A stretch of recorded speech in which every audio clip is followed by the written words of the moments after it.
rappel au décorum, on garde le silence. En question principale, je reconnais maintenant le député de Marguerite-Bourgeoys.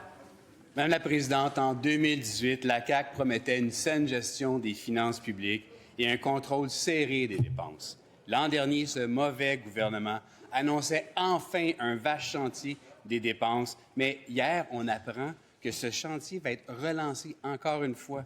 Encore une autre année perdue à cause du premier ministre. C'est le seul responsable du gâchis caquiste, parce qu'à terme, la CAQ aura livré 7 budgets déficitaires. La CAQ aura ajouté à terme 100 milliards à la dette du Québec et Standard & Poor's a décoté le Québec en première en 30 ans. La réalité ici, Madame la Présidente, c'est que le premier ministre est le seul responsable de sa faillite.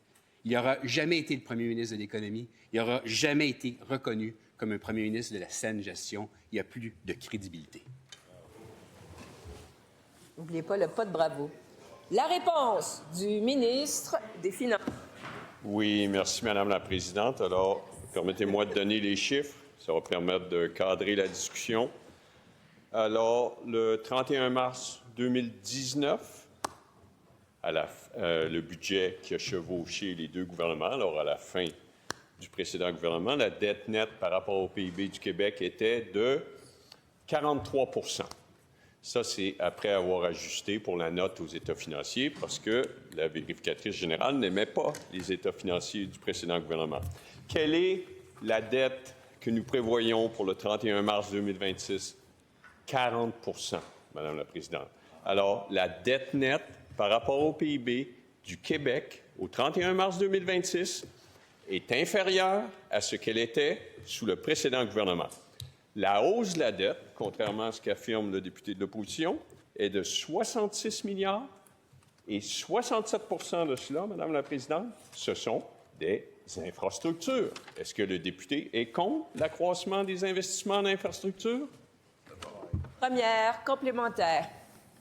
Le premier ministre prétend qu'il sait sur quel bouton peser pour faire avancer l'économie du Québec. Pourtant, 2,4 milliards par année de paperasse sur le dos de nos PME depuis 2018, signature CAQ. Zéro gain en productivité depuis 6 ans. Des entrepreneurs pas écoutés par la CAQ veulent quitter le Québec. Le premier ministre dit être capable de faire un retour à l'équilibre budgétaire en activant l'économie. Pourquoi il n'a pas fait ça depuis 7 ans? C'est simple. La réponse du ministre des Finances. Oui, bien, Madame la Présidente. Depuis 2018, il y a eu plusieurs gestes. Il y a eu de l'aide fiscale. On a amené notamment l'amortissement accéléré, le crédit d'impôt pour la recherche et l'innovation. Et ça, c'est pour nos entreprises. Au niveau des particuliers, on a baissé les impôts, ça stimule l'offre de travail. Il y a eu de l'aide directe, des investissements, des efforts supplémentaires. Et évidemment, tout l'aspect conseil qui est fait par Investissement Québec. Et tout ça donne des résultats. Et pourquoi on se compare à l'Ontario? Parce que c'est un bon comparable qui fait face aux mêmes conditions économiques et le PIB par habitant, l'écart a diminué de 5 Deuxième complémentaire. Madame la Présidente, j'entends le ministre, mais la réalité, et Statistique Canada l'a confirmé vendredi passé, l'écart des revenus nets par famille québécoise se détériore par rapport au reste du Canada. C'est ça le bilan de la CAQ.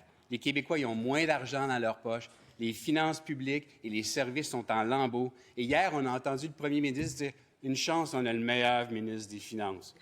Plus personne ne les croit parce qu'ils ne sont pas crédibles, Madame la Présidente. La réponse du ministre des Finances. Oui, Madame la Présidente. Alors, les chiffres sont têtus, puis je comprends que les chiffres ou les faits, ça n'intéresse pas l'opposition. Alors, le revenu réel disponible, ajusté pour l'inflation, 2018-2025, on a les chiffres pour les 6 premiers mois de 2025. Il est en hausse de 10 % au Québec sur la période et de 5 % pour le reste du Canada. Mais pourquoi, Madame la Présidente? Parce que notre gouvernement, on croit qu'il faut augmenter le revenu réel disponible des Québécois. On a baissé les impôts, on a diminué la taxe scolaire, on a plafonné les tarifs de stationnement, on a donné 2 000 $ aux aînés à faible revenu. Voilà, j'ai terminé, Madame la Présidente.